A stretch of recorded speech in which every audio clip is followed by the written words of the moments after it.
تو اسی طرح یاد رکھو یہ ربیع الاول کا مہینہ ہے نا، ربیع الاول کا مہینہ، آپ اللہ اس کے رسول صلی اللہ علیہ وسلم سے محبت کا اظہار اس طرح سے نہیں کر سکتے جس طرح اللہ اس کے رسول نے نہیں بتایا۔ ربیع الاول میں صحابہ کرام نے یہ کچھ کیا یا نبی نے یہ کچھ کیا جو آج ہو رہا ہے بھائی؟ میں ایک ٹیکنیکل دلیل دوں، دیکھو نبی صلی اللہ علیہ وسلم کا جو یوم ولادت تھا نا، پیر کا دن تھا۔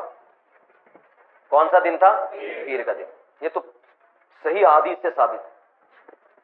اب سوال پیدا ہوتا ہے کہ یوم ولادت کیا عید کا دن ہو سکتا ہے کہ نہیں ہو سکتا؟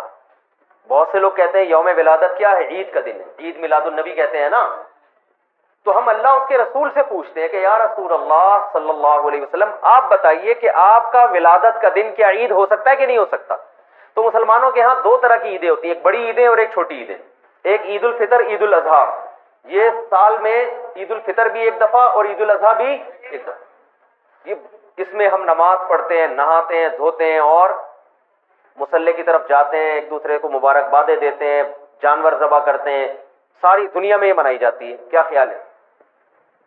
اور ایک ہفتے میں ایک ایسی عید ہے جو ہر ہفتے ریپیٹ ہوتی ہے، جس کو جمعے کا دن کہا جاتا ہے، یہ بھی چھوٹی عید ہے۔ یہ بھی کیا ہے؟ اس میں بھی کچھ عید کا لک اللہ نے ڈالا ہے، اس میں بھی خطبہ ہوتا ہے، اور عید الفطر اور عید الاضحیٰ میں بھی کیا ہوتا ہے؟ خطبہ۔ اس میں بھی 2 رکعتیں، ان میں بھی 2 رکعتیں، اس میں بھی نہاتے دھوتے ہیں، سنت ہے، اور ان دونوں عیدوں میں بھی کیا خیال ہے بھائی؟ نہاتے۔ ان دونوں عیدوں میں روزہ حرام، اور جمعے کے دن بھی روزہ مکروہ۔ خاص جمعے کو مخصوص سمجھ کے روزہ رکھنا حدیث میں اس سے منع کیا ہے۔ کسی کا چھٹی کا دن ہے یا اس کو آسانی ہے تو ایک الگ بات ہے، اس نیت سے روزہ رکھنا کیا جمعے کا دن بڑا دن ہے تو میں اس لیے روزہ رکھ رہا ہوں، اس کی حدیث میں ممانعت ہے۔ تو پتہ چلا عید کا لک آیا کہ نہیں آیا اس میں؟ اب مجھے ایک بات بتاؤ، یہودیوں کے لیے مقدس دن اور وہ عید جو ہر ہفتے ریپیٹ ہوتی ہے، وہ کون سا دن تھا؟ ہفتے کا۔ یہودیوں کے بعد عیسائی دنیا میں آئے، عیسائیوں کے لیے کون سا ہوا؟ اتوار۔ تو ہمارے لیے کون سا ہونا چاہیے؟ پیر ہونا چاہیے تھا نا۔ جمعہ کہاں سے بول رہے بھائی؟ ہم اور لیٹ آئے تو ہمارے لیے کون سا ہونا چاہیے تھا؟ پیر، اور وہ نبی کا یوم ولادت بھی تھا۔ لیکن نبی کا یوم ولادت تھا، اس لیے اللہ نے پیر کو نہیں رکھا، ریورس کر دیا جمعے کو، تاکہ لوگ یوم ولادت کو عید سمجھنا نہ شروع کر دیں۔ بہت مشکل ہے بھائی، پشاور میں بات سمجھانا بہت مشکل ہے، بہت مشکل۔ اور یہ الحمدللہ میں بس چھیڑنے کے لیے کرتا ہوں، وہ تو کراچی میں بھی سمجھ میں نہیں آتی یہ جملہ میں کراچی میں بھی بولتا ہوں، لاہور میں بھی بولتا ہوں۔ وہ غیرت دلانا مقصد ہوتا ہے کہ بولے یار اتنی آسان بات ہمیں سمجھ میں نہیں، کیسی بات کرو، ایک دم بوجھ میں وہ سمجھ میں آ رہی ہے، جوش میں آ کے بولتے ہیں، پھر آتی ہے سمجھ میں۔ کچھ مسائل غیرت کے ہوتے ہیں۔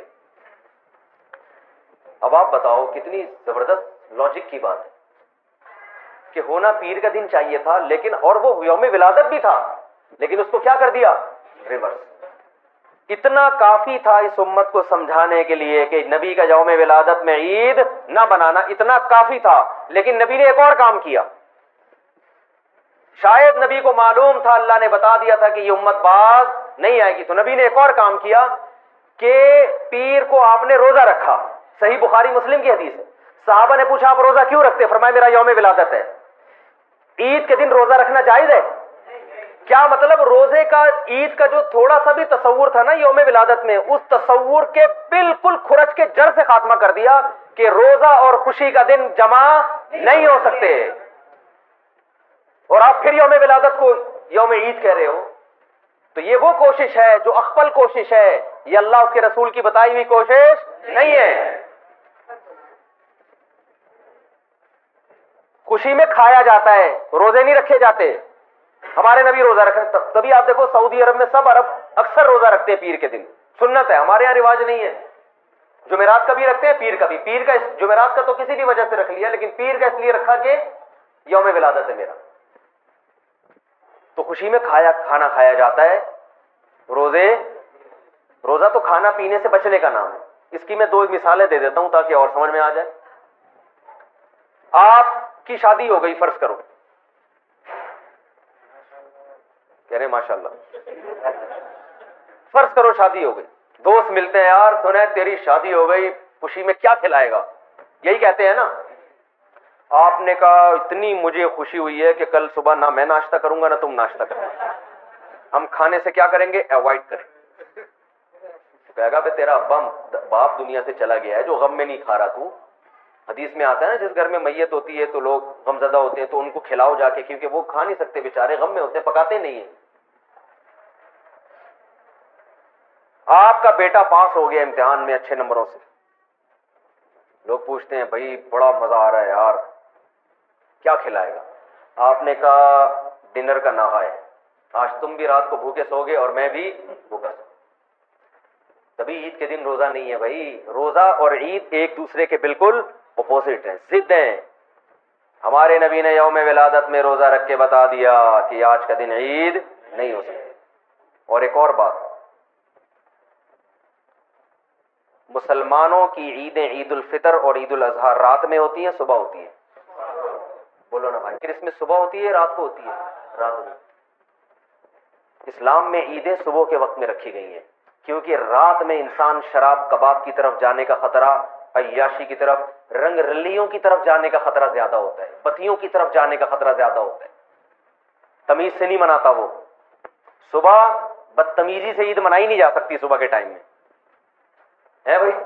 صبح تو نہا دھو گے نماز پڑھے, جمعے کو بھی دن کی روشنی میں رکھا گیا, جمعہ رات میں نہیں رکھا گیا. اسلام کے سارے تہوار کب ہو رہے ہیں؟ اور عید میلاد النبی صبح منائی جاتی ہے یا رات کو؟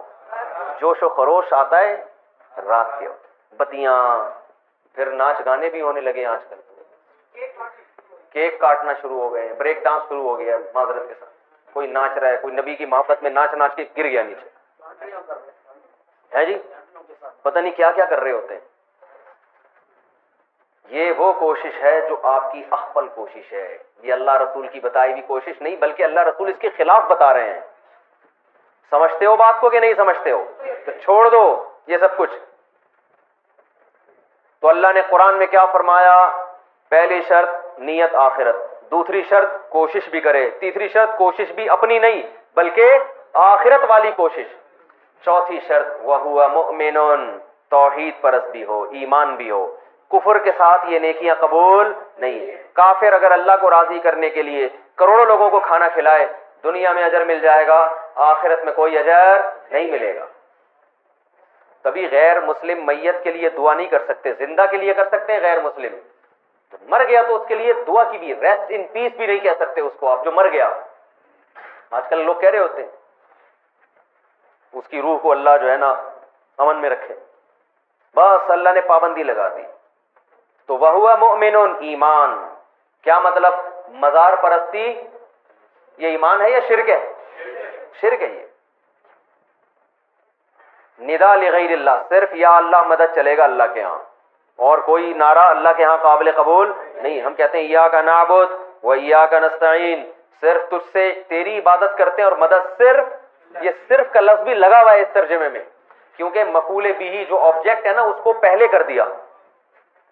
ایک ہوتا ہے نعبدو کا, اس کا مطلب ہے ہم تیری عبادت کرتے ہیں, اور کا کو اٹھا کے ایا کا بنا کے پیچھے لے آیا تو عربی گرامر جو جانتے ہیں اس کا مطلب ہے صرف تیری صرف تجھ سے مدد, ایاک نستعین, تیرے علاوہ کسی سے مدد نہیں مانگتے. تو شرک کے ساتھ میرے بھائی کوئی عمل مقبول نہیں ہے. تو یہ چار باتوں پر آپ عمل کریں گے تو فَأُولَٰئِكَ كَانَ سَعْيُهُم مَّشْكُورًا, اللہ فرماتے ہیں ان کے تھوڑے پر بہت زیادہ دوں گا میں.